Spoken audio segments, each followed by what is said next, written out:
Hello, everybody. For some of us, good afternoon, myself included. For some of you, good morning. Good morning.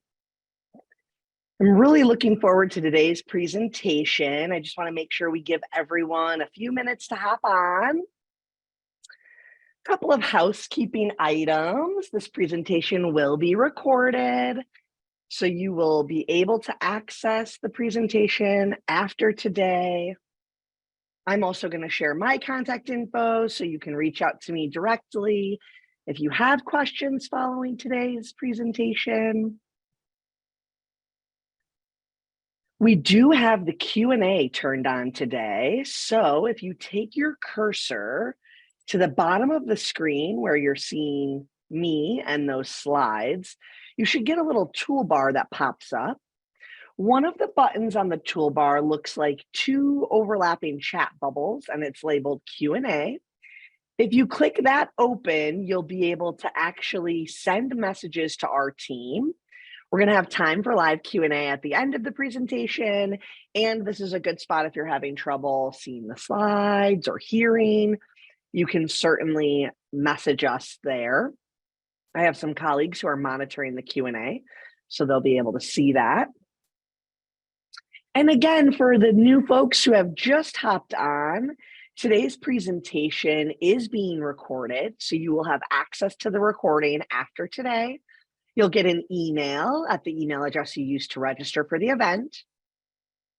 And I'm going to be sharing my contact info, so you'll be able to stay in or get in touch with me after today. I think we've given everyone a minute or so to hop on, so we can dive right in. Again, thank you so much for joining us today, whether it's morning for you or afternoon. I know how hard it is to take an hour away from your operation and tune into some education. So kudos to you for making the time. And maybe you're here on behalf of a restaurant that you work for. Also great to have you. I know sometimes putting the operation to the back of your mind for 60 minutes feels nearly impossible. So I'm hoping to jam-pack this session with tons of helpful info and guidance. 95% of what we're talking about is leveraging Yelp's free tools. And I know that all of you will be able to implement at least one thing that I covered today. I'm confident in that. Like I had mentioned, this is being recorded. You will get a copy of the recording. And we also have live Q&A. So if you recently joined, take your cursor to the bottom of your screen. You should see a little toolbar pop up. There's a button that looks like two overlapping chat bubbles. It says Q&A. If you click on that, you can message into our team. We are monitoring that chat live, and we will be using it for the live Q&A, the final 10 or so minutes of the presentation. So feel free to message us there. My name is Emily Washcovick. I'm Yelp's local business expert and host of Behind the Review podcast, which is a partnership show with us and Entrepreneur Magazine. I've been at Yelp since 2014, so I'm a bit of a Yelp dinosaur. And my job at Yelp is to educate business owners on the free tools available to make the most of their presence on our site. So pre-pandemic, I would be at conferences, trade shows, conventions, and I would host in-market events for business owners to meet one another. I actually focused specifically on restaurant tours in 2016 and 17 in the Bay Area. And now I actually live back in the Midwest where I was born and raised. So I love meeting business owners everywhere. And anytime I present or network with Yelp in mind, I share that email address. So please jot it down. Do not be shy. If you have a question for me today, in a week, in a month, you can certainly reach out. I always say, if I'm not the person who knows the answer, I can certainly connect you to someone at the company who does. So you've attended a webinar with me live. You now get free reign to ask me questions or pop into my inbox if you need help. I'm hoping we're going to address most of your issues today. But again, anything pops up in the future, you now have my contact info, and I would love to hear from you. This webinar today is all about reviews, reputation management, and coming up with strategies for harnessing and leveraging your online reviews. A lot of my advice comes from years connecting with business owners, and in the past 2.5 years, specifically connecting with business owners and reviewers for our show Behind the Review. Each episode is about 15 to 25 minutes long, and it features conversations with the business owner and someone who wrote them a Yelp review. It's a really fun way to hear from different business owners in tons of industries about how they manage their own reviews, what they do and don't handle themselves, what they offload. And it's awesome to hear directly from the customer on what influences them to share reviews, or what types of things they mention, or reasons that they might actually leave or not leave a review. So definitely check that show out if you have interest in that. And season 2 just started a few weeks ago. The first 3 businesses featured are winners of Yelp's top 100 list for 2023. So awesome restaurants and food businesses that have been recognized as top places to eat this year. So certainly check that out. Lots of great restaurateur voices and stories represented on the show.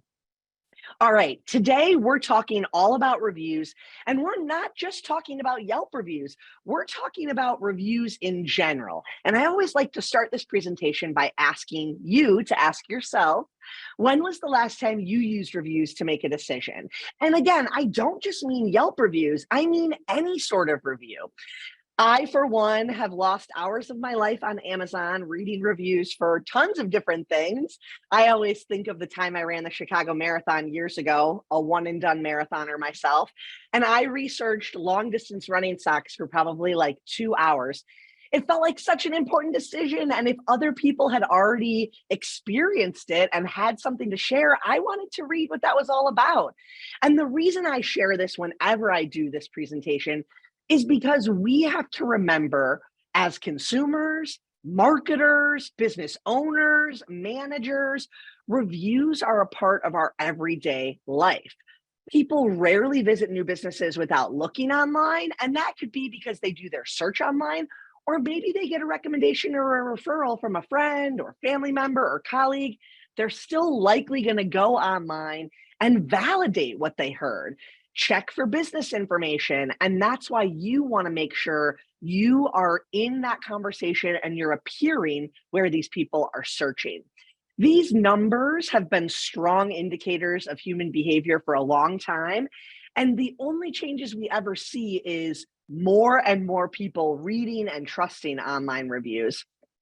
The other thing that's super important to remember is when consumers go to look at your business on Yelp, on TripAdvisor, on Google, they're not necessarily just going to read the reviews. We did a survey at the end of last year that found these items are the most sought after pieces of information that people turn to review sites for. Hours, so we need to make sure those are accurate. Photos, people want to get a sense of the ambiance of your business. Are they going to feel comfortable in a certain thing they're wearing? This can all be told visually on your profile.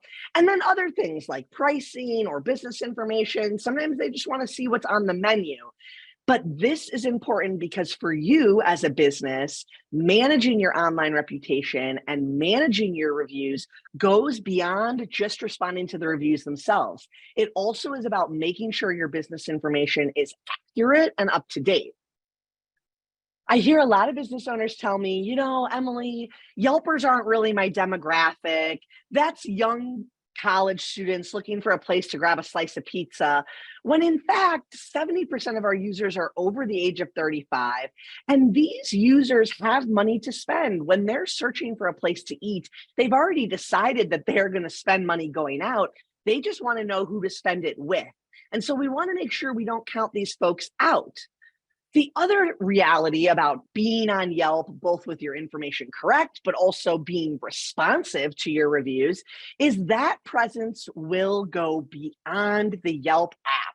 I'm sure you've done a search on Google before for restaurants in your area, or maybe your specific type of cuisine. You probably noticed Yelp is a very high result on that search, but Yelp actually is data that is pulled into all of these other trusted sites and platforms as well. Think of Apple Maps if you use that. When you do a search on there for businesses, it's pulling Yelp data. Same with all these vehicle dashboards. If they're doing GPS searches in their vehicles, that is pulling Yelp data. So the reason I share this is because we want to make sure we're showing up with accurate information and being responsive on Yelp, because it shows that responsiveness and trustworthiness beyond just the Yelp app itself. So, how do you make sure all your information is accurate? How do you start replying? It's going to all happen at business.yelp.com.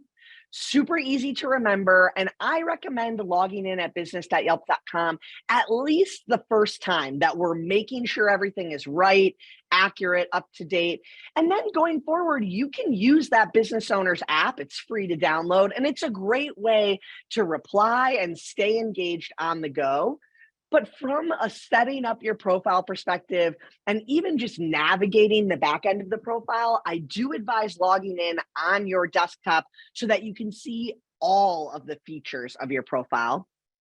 When you do log in on desktop, you're going to see what looks like a graph in the middle of the screen. We call that our activity screen. And you can see the traffic on your page for up to 2 years in the past, as long as a listing has been active. And so this is really helpful to see how many people have been looking at the page already, maybe without you even consciously knowing or having responsiveness on your page. People are probably already looking at it. I'm going to go through a few basic things that you want to have completed and accurate before we get into how to respond, because truly having a reputation management tactic and strategy is about having your information correct at the very start. So let's first talk about this basic business information. This might seem silly, right? Your business name, your address, you would hope all that is correct. But honestly, if you haven't been in that profile in a while, we want to confirm that this information is accurate. Phone number, website. Again, these things feel like, well, of course they're on there, but you would be surprised how often maybe we have one or the other, and that's totally leaving a huge gaping hole on your profile when people want to get in touch. Categories are also important. You probably have a few different offerings at your business. Let's say, for example, you're an Italian restaurant that also has a bar with TVs. You would want to be listed under Italian and sports bar. Those are two very different consumers, but you can serve them both equally in your business. So make sure that you have yourself in up to 3 categories, depending on the different services or offerings you provide. Another great example is if you're a restaurant that does catering, you want to have that other category of catering on your page so that you can be found and have that great reputation of your restaurant attached to your ability to cater as well. Attributes are also really important, particularly for my restaurants. I remind them that attributes can help you with specific things that set you apart. So maybe that's about curbside or carry out, things of that nature, but it could also be women owned, Black owned, Latinx owned. These are all self-identifying things that you can put on your profile to help you be found and connected more with consumers searching for what you do. Hours are extremely important. And I always tell my business owners, particularly my restaurants, there's nothing worse than a consumer showing up at your business expecting you to be open, and they're surprised to see that you're closed.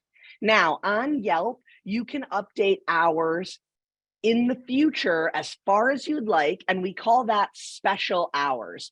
So if you know there are certain holidays where you're going to be closed or modified hours, put those in the system long in advance. I recommend looking at your hours either monthly or quarterly. You know seasonally what your calendar is like, but why not put that in the system in advance? Then when that week comes around, your Yelp page will automatically update, and it will show the consumer that these are special hours. These are not your normal hours. If you've ever had to shut down for private events or maybe even temporary times to do remodels or other things, you can temporarily or permanently mark a business page as closed as well.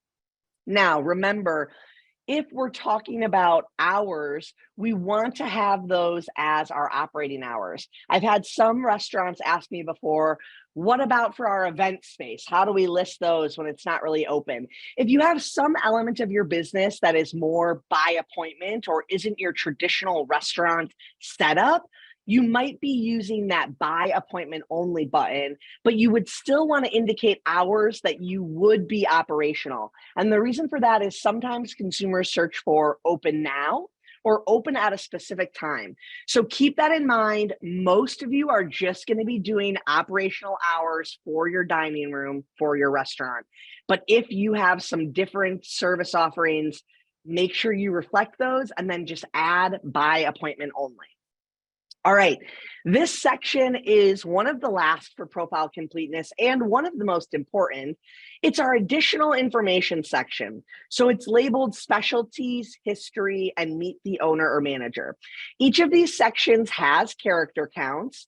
So you want to think of it as that elevator pitch of who you are or what you do. You've probably already written this on your website maybe, or in your social media posts. You don't need to start from scratch. You can put information about your business that already exists in this section.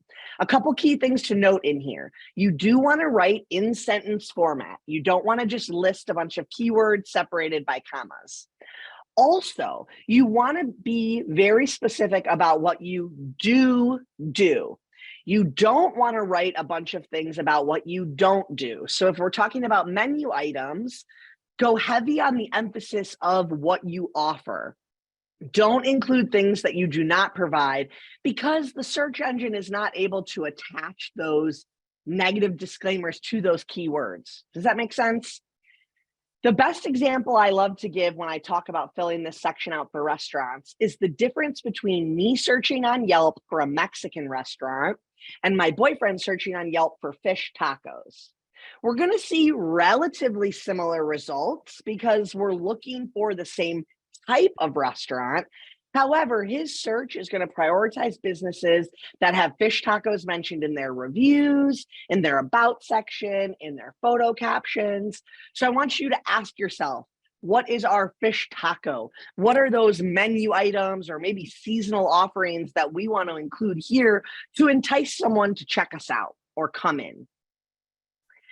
Photos are going to be the next huge element in managing your online reputation beyond just responding to reviews. And the reason we want to add photos is because they build consumer trust. Now, a lot of you probably have pages with tons of consumer generated photos, which is great. It is awesome to have customers upload photos of your business, upload menu items, but at the end of the day, no one can do it as well as you. So I want you to set a goal for yourself, upload at least 10 photos that are added by the business with intention, with strategy behind them. And these reviews don't have to be professionally photographed. They can be taken on your smartphone, but try to paint the picture of who you are to show someone online and get them to come through your door. Show them the exterior, show them the menu items. And the most important thing about adding your photos is you want to add captions. The keywords and phrases you use in your captions help you appear in search results. If it's a menu item, tell us what it's called on the menu. There's nothing worse than seeing a photo that looks incredible, but you don't know what it is on the menu. So take control of the profile, add some images with captions so that you can add to all the visuals that your customers have put out there and provide some clarity for people who have maybe never heard of or been to your business before.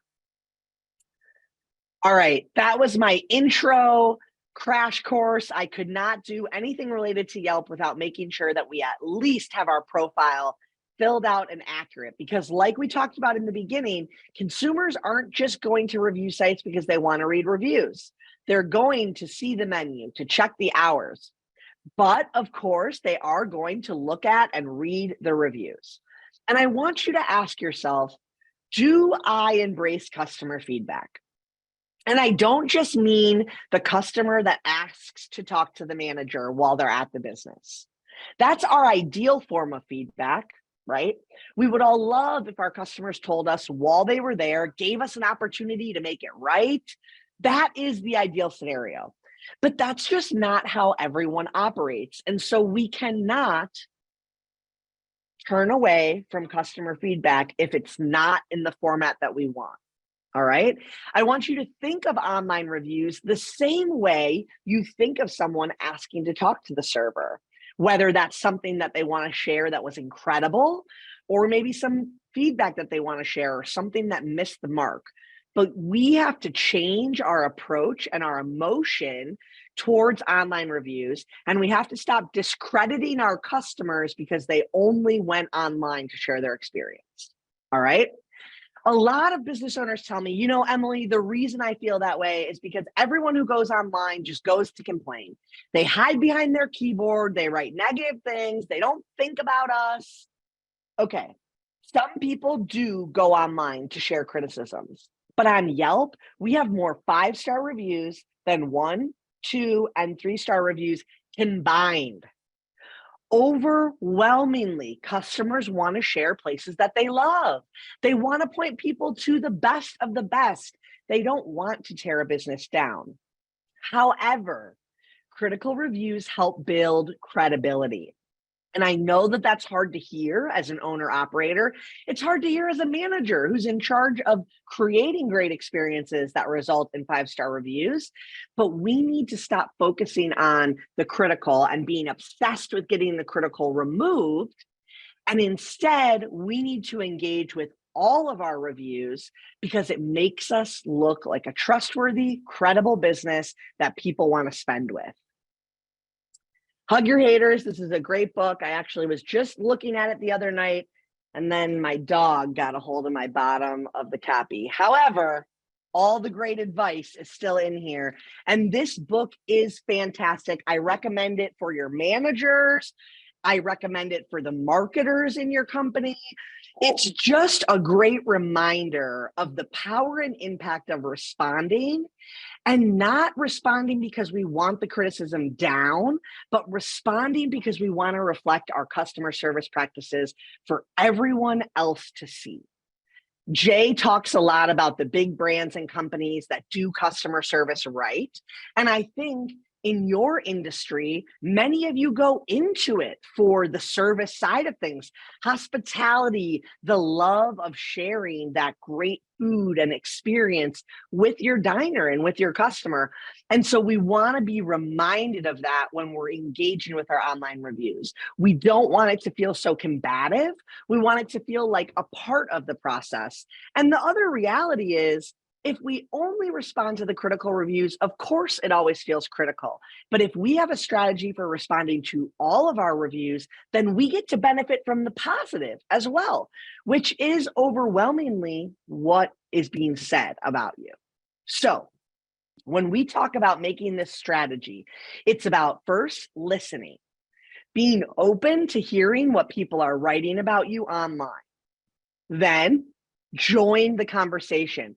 We have to have a strategy and a plan in place to respond to our reviews. And we have to have that plan in place before they happen, particularly for the critical, because there's nothing harder to do than come up with what to say when you're all fired up and upset about something critical that was written about you. It's much better if we already know what we're going to say and we can just apply that strategy to the review. And at the end of the day, I need you all to understand that critical reviews help make your restaurant look more real and authentic, and they actually gain consumer trust if you are responding to them. When I started doing this years ago, I thought that maybe we would by now have shifted to where most business owners respond to reviews, but you still have an opportunity today to stand out and look different because you have a response strategy and you engage with your customers digitally. I want you to think of this as word of mouth amplified. All of your businesses will run on word of mouth forever as a part of how it's promoted and talked about. But reviews are word of mouth amplified, and that's free marketing. The problem is if we let it operate on its own and we don't take part in it, it's just what people are saying about us, and it's no longer an opportunity to show our identity. So, we want to start by setting and keeping all of the goals that you already have for customer service excellence. Getting great reviews begins in the business when the server does that extra stop, notices the beverages need to be refilled, when they recommend a favorite dish. All of the things that you've done to train your team to create wonderful experiences is always going to be the starting point for getting great online reviews. And the only way you're going to continue that is if you maintain with your team how impactful their hard work is. And that's why we want to look at reviews and actually identify trends and themes and not just gravitate towards the criticism with a hope of getting rid of them or fixing them. We want to ingest all of the reviews that your diners are sharing so that you can be reinforced for the things you're doing really well. Maybe you can get feedback on pricing. Maybe there's a menu item that's really standing out that people love. You have it seasonal and you can bring it on full time. Sometimes reviews can be your eyes and ears where you might not be. Info about how your bathrooms are looking, maybe how carryout is. These are all details of information that we can gather by looking at our reviews. And by reading our reviews without just worrying about getting a criticism can help the whole team. You can share and celebrate the wins, and you can emphasize all of the hard work that you're doing being felt by your community and being reinforced. I want to quickly talk about the pricing and value point real quick because I have had a couple of fun experiences where business owners tell me the weirdest insights that they find from their customers through reviews. This was an owner of a tapas restaurant in South Bay back when I lived in San Francisco. And he was a businessman, not really a restaurateur. He had been in, finance and traditional business for years and wanted to open this restaurant. He had experts, in the kitchen and coming up with his menu and things of that nature. He was more front of house. And when they opened, one of the menu items was these jumbo meatballs, 3 for $15. Couple months in, they changed it and started to do meatballs a la carte. So same exact price, meatballs were $15 each, but you could order as many as you would like. People started writing reviews when they were a la carte saying how expensive they were. Seemed kind of weird, but more than one person had shared that in a review. So they switched it back to 3 for $15, didn't get that feedback again. It's weird, but it's an insight that they saw from multiple guests. So they determined it was a shared view from some of their consumers, and they made that adjustment, not in price, but in how it was presented.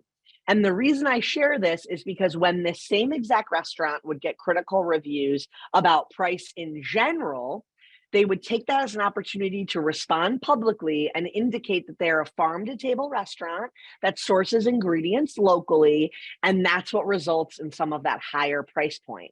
Now, the difference there is how we describe something to the consumer, as well as what type of critical feedback emphasizes who we are. Sometimes the criticism is good because it highlights who you are. You cannot be everything to everyone. And maybe the reason you're not someone's cup of tea is the reason that you're you. So keep that in mind when you're reading reviews and gathering this feedback. Some of the insights are helpful and you might make tweaks or adjustments, but some of them are emphasizing and reiterating actually who you are and what sets you apart. We talked about this right at the start of the review section, but I firmly believe that by having a strategy for leveraging all of your reviews, you will feel like you get more value out of this. It will not be as emotionally whiplash as it is if we're just reacting to critical, and it will help your team grow and develop. Now, a lot of business owners tell me, well, Emily, I zone in on the critical, but I don't have time for all of them. And the reason I want you to think beyond that is because The responses matter, but they're not really for that consumer. They're for every future consumer who's looking at your Yelp page. That survey that we did at the end of last year showed that 56% of respondents say if an owner replies in general, it makes them trust the business more. This next stat is probably one of the favorite stats I've ever had in my entire almost 9 years working at Yelp. 87% of review readers say that they're likely to look past a critical review if the business has responded. And this is such a crucial stat because I don't want you to be thinking about getting rid of a critical review.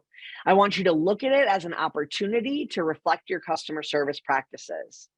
Perfect 5-star pages look fake, especially when we're talking about restaurants with any sort of mass of reviews. Can't always be a 5-star experience, but you can make every experience become 5 stars depending on how you handle it. And that's what customers want to see.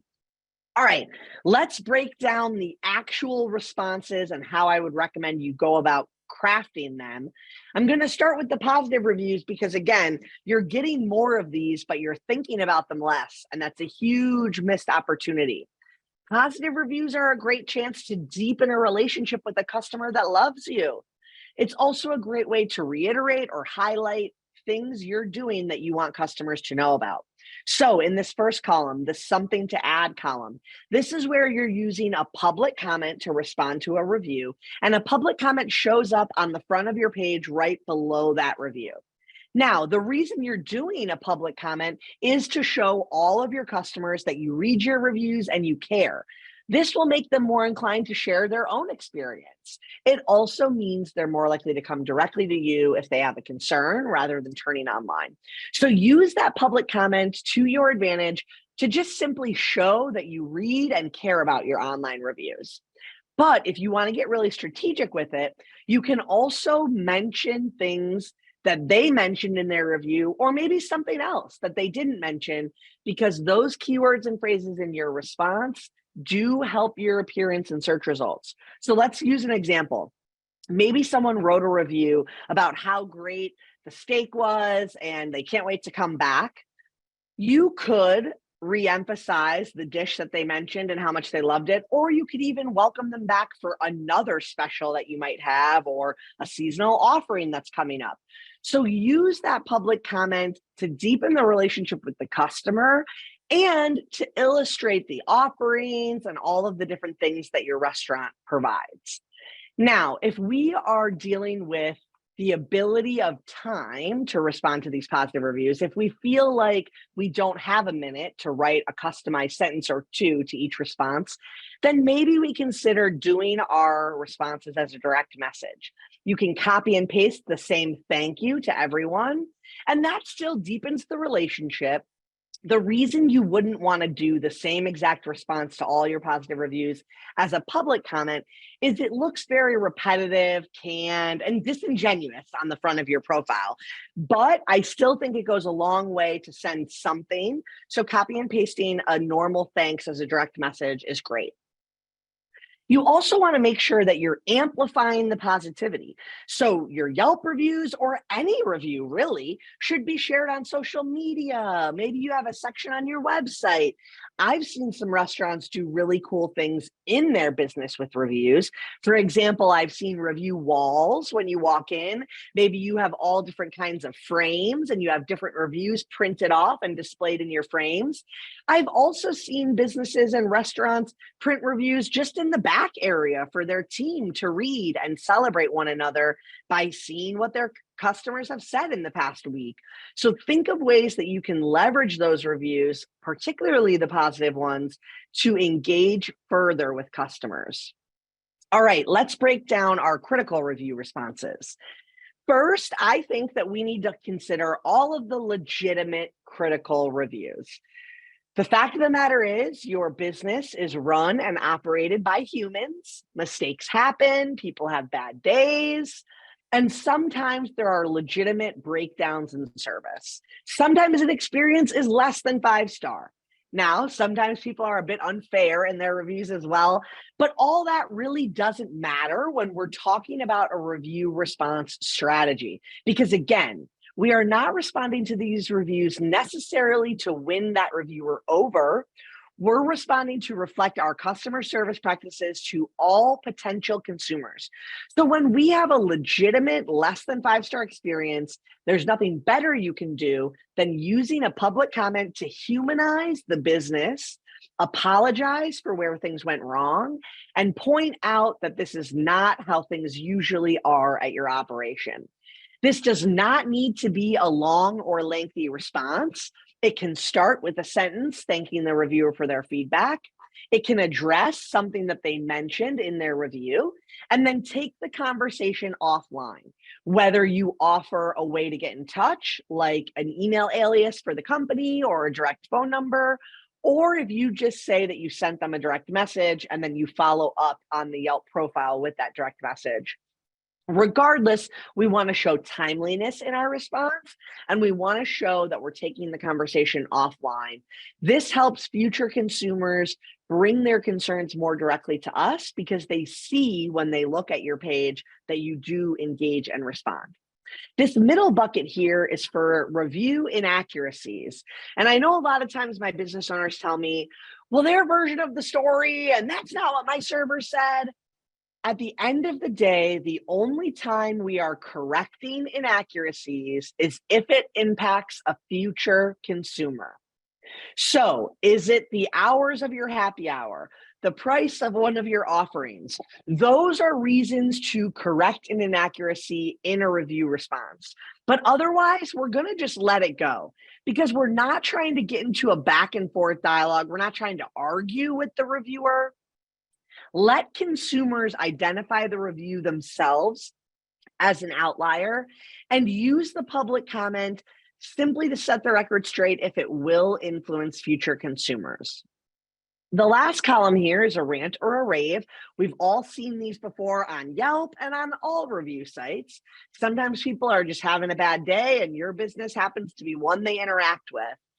On Yelp, you can click on the user's name and actually see a full breakdown of their profile. If this user typically is skewing negative, maybe they've only ever written a few reviews, but they're all negative, consumers can see that stuff as well. So sometimes it's worth it to just let it go.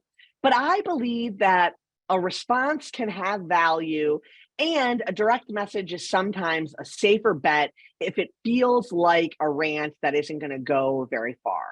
Now, I will say, I am a firm believer that public comments are always impactful because they reflect yourself to future customers. So keep that in mind. But if you feel like a direct message is more effective, that's totally fine as long as you're choosing that for the right reason. And I do want to say, even if it is a direct message, we need to remain professional and poised in our responses because these can be screenshotted. And the last thing we want to do is give more ammo for someone to write critical things about the business because we lost our cool in a message that we sent responding. We want to always pause and take a step back, particularly if emotions are running high. Responsiveness in a timely manner is important. I like to shoot for 24, maybe 48 hours, but not at the loss of professionalism. If you're too worked up, you need to walk away. And sometimes you need to bring someone in to help. If you want me to read over a response before you publish it, I'm happy to. I do it for business owners all the time. Maybe your spouse or one of your servers or your hostess, someone can help you read it before you publish it. But if you feel worked up, it's not the time to write the response. You always want to take the high road. Even though it sometimes feels like it'll feel good to get back at them or get a jab in, it will not in the long run. And lastly, we want to remember to take comfort in knowing you cannot please 100% of your customers 100% of the time, okay? By just being in business and doing volume, you're likely going to get some criticism on review sites along the way. Remember that those critical reviews do not often turn away future consumers, but your lack of responsiveness could. Another key and crucial point I need to make anytime we talk about reviews on Yelp is that you want to allow them to come naturally. You do not want to be soliciting or asking for reviews. You don't want to be giving away things in exchange for Yelp reviews. These all go against our terms of service or content guidelines, and these behaviors can lead to reviews being not recommended. So it's important to understand that that's how Yelp works and to follow those rules and guidelines. A lot of business owners ask me, Emily, why is that? How come we're not allowed to ask for Yelp reviews? We, for one, believe that it creates an innate bias. It also kind of puts an icky taste in the customer's mouth to if the experience was really real and authentic. We want customers to know that you're making these experiences for them because you care, not because you want to get some 5-star review.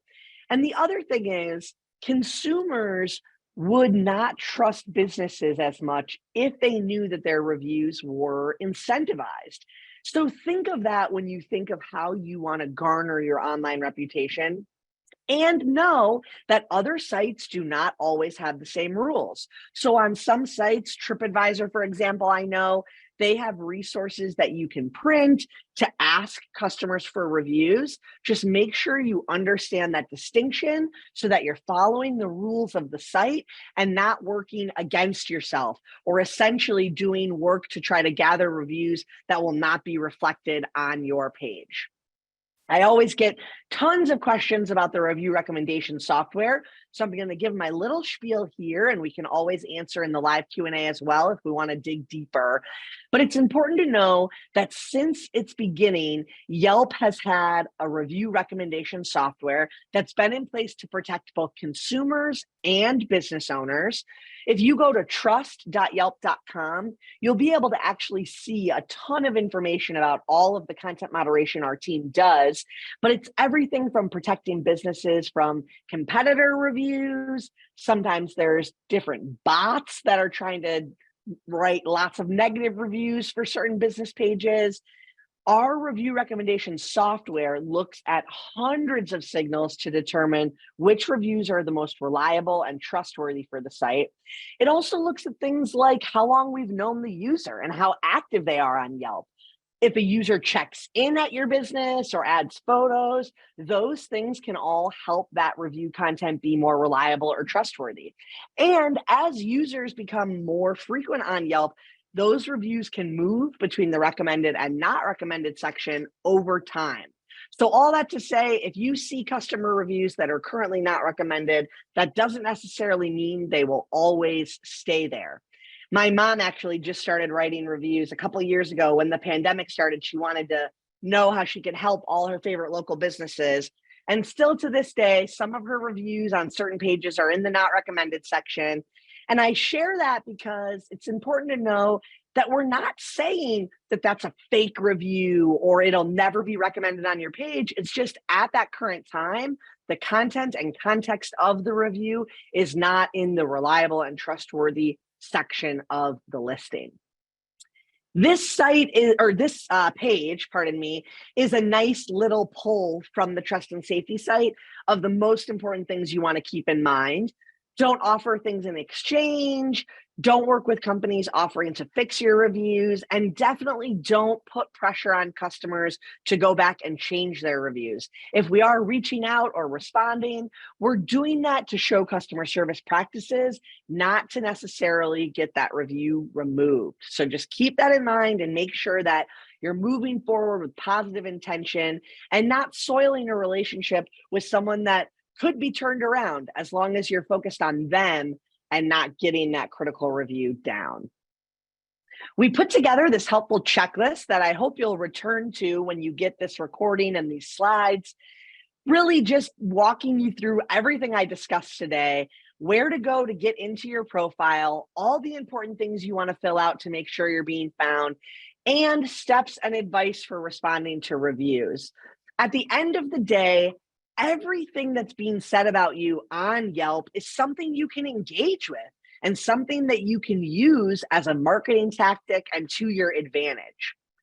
Everything I have covered up to this point has been a free tool and feature. I did want to put together 4 slides here at the end just to show you a few of the paid products that are specific to our restaurant audience. I'm going to provide contact information and a way to get in touch with the restaurant product team if you'd like. And I figured if I'm going to point you their way, maybe I can give you a few minutes of info about the product so you can better have those conversations. Again, if you're just here for the free goods and the reviews, I will not be offended if you hop off now, but I'm just going to take about 4 minutes or so to dig into some of these paid products so that hopefully you have a little clarity when you hop on the call with any of our team members. Yelp's restaurant solutions really help in 3 key areas of you engaging with customers. The first is exposure, making sure you're being found often when people are searching in your area for the types of cuisine you offer. Next is conversion, tools and features to get people who look at your page to become people who dine in your restaurant. So that's our wait list or our reservation product, as well as some of our profile enhancement features that get customers from looking to dining. And then last, we have some retention features, things that you can do to stay in touch with customers, bring them back in the door, and let them know what you've been up to. So step 1, exposure. This is going to be that basic Yelp ad package that any business can use. It is setting up a cost per click monthly budget to determine how often your restaurant runs above number 1 and on competitor pages. So again, you'll be able to see the cost per click, set a maximum click budget, and then get your business placed in areas where consumers are searching. This will help drive more eyeballs to your page. And then the next part is the restaurant solutions that we offer, which allow you to convert those eyeballs into diners. And these are our software features that help you run your front and back of house. So whether you do Yelp reservations, we also have our waitlist functionality, you can run your floor through this software.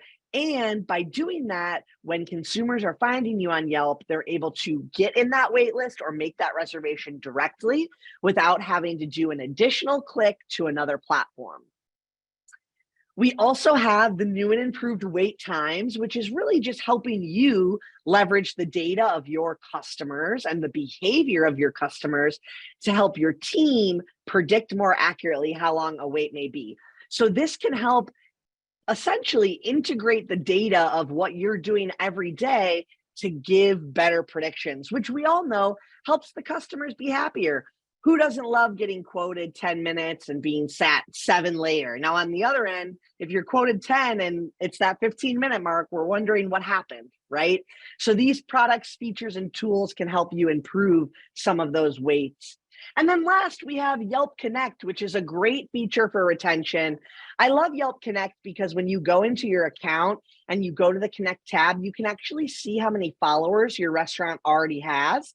Followers are built-in users who have done things like maybe looked at your page before or bookmarked you, or they're within a radius of your business and they've indicated that they'd like to hear updates from local businesses. So by putting those Yelp Connect posts out there, it pushes directly to that follower base and displays on the front end of your Yelp page. So this is great for showing specials, offerings, seasonal items, really just anything that you might want to push to diners to get them back in your doors. That is going to do it for the content for today. I'm pretty proud of myself. I've got 12 minutes for live Q&A. I was shooting for somewhere between 10 and 15. So hopefully we can tackle a bunch of your questions, but I did want to throw resources in front of you if you need to jot some things down. Restaurants.yelp.com is the restaurant-specific landing page where you can request a demo. You can also call that 877 number and our restaurant inbound team will answer. They're available Monday through Friday, 6 a.m. to 6 p.m. Pacific. You can also email restaurants@yelp.com, or you can go to business.yelp.com, and then there's a restaurants table management tab at the top, which will show you a little bit about products. All right, let me get into this Q&A. First question, How can you list hours that are weekly, but need to be a ticket or reservation only? We're open, but only for pre-ticketed seatings. I have it listed as limited as the special start time.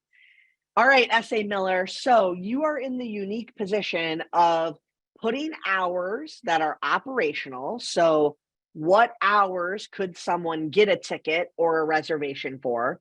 But then you're going to have to go heavy on the about business, photo captions, all of the elements of your Yelp page that indicate how a customer dines with you.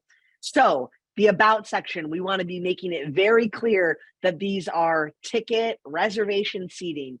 We want to put that in photo captions, and it would not hurt to also have that front and center when we're looking at your website, for example, or social media, so that everywhere someone is going, they're seeing hours so that they can think of their own availability and schedule, but they're very clearly understanding that they're not just going to show up at the business.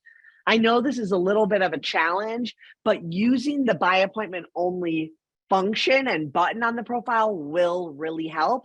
But you do have to go one step further and make that crystal clear in your about section and your photo captions. All right, let's see what else we have. The next question is about amenities. Whenever an amenities attribute is answered yes or no, is there a way to unselect the answer so the question does not appear? Good question. So, Elena, I believe that if you have an attribute added because you selected a yes or a no, it's going to be displayed as yes or no. I think when you go into the edit attributes, you might be able to remove an individual attribute, but you're going to have to do it in the edit functionality. It won't just change it if you change it to no, for example. I honestly would have to be looking at the back end of your account to do that with you. But if you want to shoot me a note, I'd be happy to sign in live with you and give it a go. But I'm pretty sure that you have to log in at business.yelp.com, go to the business information tab, scroll past where the website is to the attribute section, hit the edit for attributes, and then each attribute will pop up and you should be able to edit on the individual attributes. I think it's a 3 ellipses button, but I haven't been in the profile in a little while, so I'd have to be looking live with you. But give that a shot and send me a note if you want to hop on and do it together live. All right, next question. What is the best way to respond when they lie? Very good question. I think for the most part, we first want to say that a lot of the times those are very obvious lies to a consumer as well. So I'll stick to my original piece of advice, which is don't go into every nitty gritty thing they said and try to fact check what was right or wrong. That's not really helpful to anyone. And if anything, it's kind of fueling their fire a little bit more. I take the approach of thanking them for their feedback, addressing something they mentioned, and talking about how it is not up to par with your typical offerings, and then taking the conversation offline. I know it's really hard and you want to clarify all of the lies, but unless a lie directly impacts a future customer, it's really not worth it. Again, you want to remember that a consumer isn't going to read that, and that one review is the reason they don't come to your business, particularly when we're talking about all of the things they look at on a page. They're far more likely to see your professional response to a review like that and fall in that 87% that just looks past the criticism because the business cares. So again, it's not so much about the detail and the nitty gritty of your response. I would just avoid that detailed nitty gritty altogether because that's kind of where the emotions stem from anyway. Keep it professional. Tell them you are sorry they didn't have a 5-star experience and take it offline. You want to let those inaccuracies only be important if it's going to impact a future consumer's personal experience. All right. Do we need to have a personal picture to reply to customers? This is a really good question. So the profile does require that you have an image for the user who's responding. And it does require that it be a person's image. So, it's not going to let you use like a cartoon character, for example. The reason we do this is because we found that consumers are more open to seeing a response from a quote unquote person. And the image definitely helps with that. Now, I've had people tell me before, we're a huge operation, the owner doesn't want their face, or, in the same vein, like for privacy reasons, I don't want my own face there, for example, those types of things. There are some workarounds to that, and we can often help potentially using a smaller team photo, or if it really is a multi-location brand experience where we have the company responding, sometimes you can use logos or team images for that profile. If you're trying to go that route of a not human personal profile, you can certainly reach out to our team for help, reach out to myself if you need. But again, I strongly recommend and encourage you do use the face of who's responding. I think it goes a really long way and it humanizes the profile as well. All right. How do we handle not recommended reviews specific? Oh, I was just reading one and it got moved. Hold on one second. Let me see.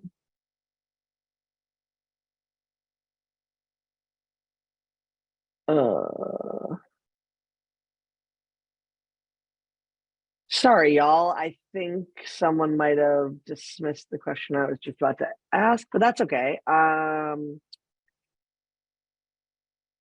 Okay, Lewis wants to know, can we send special offers to everyone who's left a review? If so, how is it done? So you could, I guess, Lewis, like message the reviewer. So if you go on to Yelp, you can go to the reviews tab, or you can just look at the reviews on the front end and you could message the reviewer through Yelp if you wanted. I would say though, like you kind of want to stick away from this. It's not even just a Yelp thing, actually. It's against FTC guidelines to offer things in exchange for reviews. So, the same way that someone needs to disclose on Instagram that it's an ad, technically, if they're given something and wrote a review, they would need to disclose that in the review. So you kind of just want to avoid it. Like, I would say maybe when you reply, you can tell them like you're excited to see them again. Or if you did want to message them and welcome them back with a promo or whatever, you could, but it would be on that manual level of messaging the individual users. All right, let's see if I can squeeze one or two more in. Oh, this is a good question. If there is a complaint, should we point out that they could have said something to the server to remedy the issue? I don't think you need to point out that they could have done that. I think consumers all know that they should be doing that. But I will say that it's okay to mention that you would love to hear feedback in person and would be happy to make it right. So maybe that looks like, hey, so-and-so, thanks so much for sharing your feedback. We're sorry that you didn't have a 5-star experience. If you do choose to dine with us again, we hope that you would let your server know if there's anything they could do to improve your experience. So you could say that for future, like we'd love for you to tell the server, but I don't think you should tell them like you should have told the server. Like I think we all know that, right? If they weren't embarrassed or they weren't in a rush or whatever the case was, like they would have. I think we all know that as consumers, like that would be the preferred way to do it. So just make sure you're saying that more as a helpful offering, not a attack against the reviewer, because it's just not really helpful. Okay, great. This is our last question I think that I can take. How do you handle not recommended reviews, specifically when it's flagged because the person isn't active on Yelp? So I'm assuming that the person who wrote this question has heard before that one of the things that the review recommendation software looks at is how active a user has been on the site. I had mentioned that earlier. My mom, for example, has some reviews that are recommended now because she is a more active user, but some of her reviews for certain businesses are not recommended.